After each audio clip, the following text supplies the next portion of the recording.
Lamb ribs, they're so underused. It's a wonderful cut of meat, full of meat. Yes, there is a little bit of fat, but I'm going to show you the trick to rendering away that fat so you're left with sticky, delicious ribs. Now, I'm going to give these a bit of a Greek touch here with lots of honey and oregano and, of course, lots of garlic. So into a large baking dish, I've got 3 racks of lamb ribs, and I've just placed them side by side. You don't want them to overlap too much because we want them to cook nice and evenly in the oven. So 4 cloves of garlic, big fat cloves. I'm not going to peel them or chop them, just bruise them, just to get some of the flavour out. Okay, and we'll scatter them in and around the ribs. To this, I'll add some white wine. Drizzle that over. Some oregano, just some dried oregano for this. You could use other herbs. Think of lamb and the flavours that lamb love. Rosemary, a great addition. Even some thyme would work nicely. For some sweetness, honey. And this honey is going to play its part a little later on when I start to caramelise the ribs and make a little sauce. So we need to add that at this stage though. And the last ingredient is some stock. I'm just using some chicken stock. We want to cover these ribs in the stock because they're going to cook long and slow in the oven. We also don't want them to dry out. So we want about 1 to 1.5 litres of stock. Okay, I'm going to cover this not only with some Glad foil, but also some Glad bake. So we'll get 1 long piece and give it a bit of a scrunch. Mould that over the ribs, and this just gives it some extra insulation as it cooks in the oven. Just 2 pieces,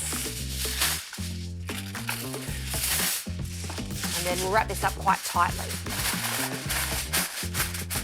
Second piece. Right, this now goes into the oven, 160 degrees, so quite low, for about 2 to 2.5 hours.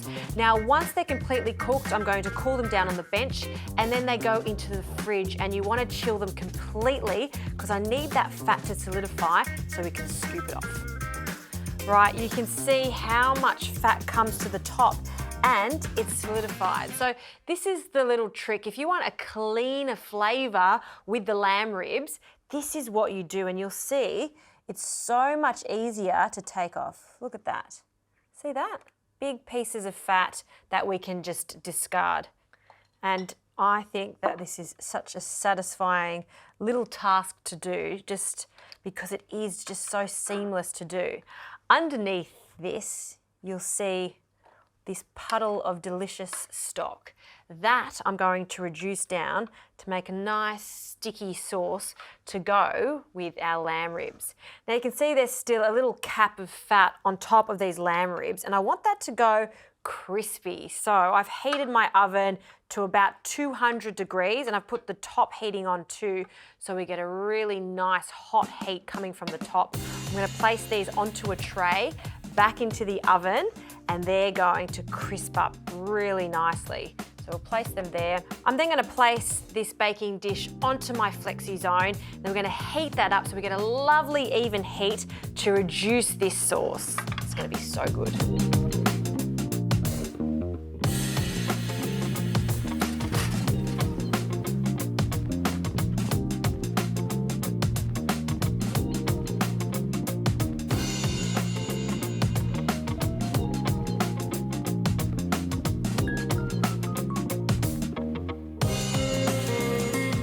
Pan juices have reduced nicely. You can see that all we've got here is a really thick glaze. Look at that, just the way I like it. And the hero here is the beautiful lamb ribs. See how crispy they've become on the top, so delicious. Now what I like to do is just grab a sharp knife and cut through this. I mean, you don't even need a knife, it's so tender. Look at that, it's just meltingly soft. That is why you make such an effort to cook lamb ribs long and slow and then a high heat at the end, because these are the results. Look at that. Soft, gelatinous, juicy meat there. Oh, these are addictive. So I'm just going to cut these into about 2 to 3 ribs. And when you do bring it out of the oven the second time, do allow them to cool slightly, just for them to relax again. Just cuts like butter. Oh, so good. And grab a plate, and we'll just pop them onto the plate, showing that meat and that crispy topping. I can smell the oregano that we've placed on there. The honey is coming from that sauce. And I'll just grab a spoon. All those little cloves of garlic, they're still in here, and I'll just pop them in and around the dish.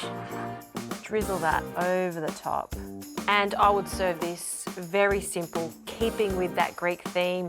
Some really fresh yogurt sauce, so tzatziki, and some pita bread, and a little Greek salad. All right, I've just got to try one of the lamb ribs. This one's got my name all over it. Oh, look at that.